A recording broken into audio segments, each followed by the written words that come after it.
Le travail du thème du patrimoine breton est sans doute celui qui prédomine tout mon travail au pastel sec.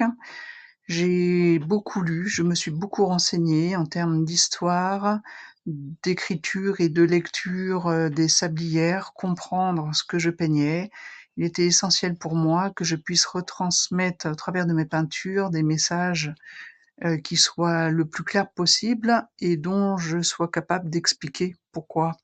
j'ai représenté telle ou telle sculpture et ce que détermine telle ou telle sablière, pourquoi les compagnons de France ont travaillé cette sablière de cette façon-là, à cet endroit-là. Il n'y a absolument rien au hasard dans le choix de mes tableaux, ni dans celui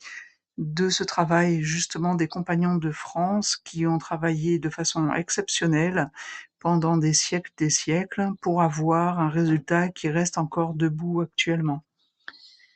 Au travers de mon travail artistique, et surtout au niveau des pastels secs, j'aime la matière. J'aime rajouter le maximum de matière, donc je travaille avec beaucoup d'abord de pastels durs, de gamme dure et après j'ai plusieurs gammes de pastels secs, principalement des senneliers, qui vont me permettre d'ajouter des matières, de juxtaposer des couleurs, de les mélanger, de les surcharger même parfois.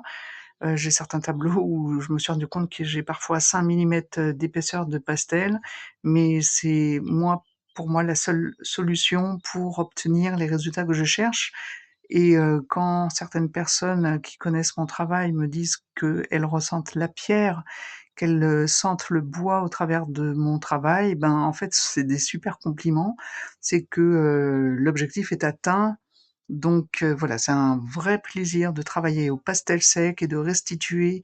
ce travail de pierre, de sculpture qui a été faite par des gens exceptionnellement doués, qui ont transmis au travers de leurs gargouilles, de leurs dragons, de leurs têtes, si bizarres dans le bois, dans la pierre, les sablières, les maisons à colombages, les chapelles, tout ce que vous retrouverez en Bretagne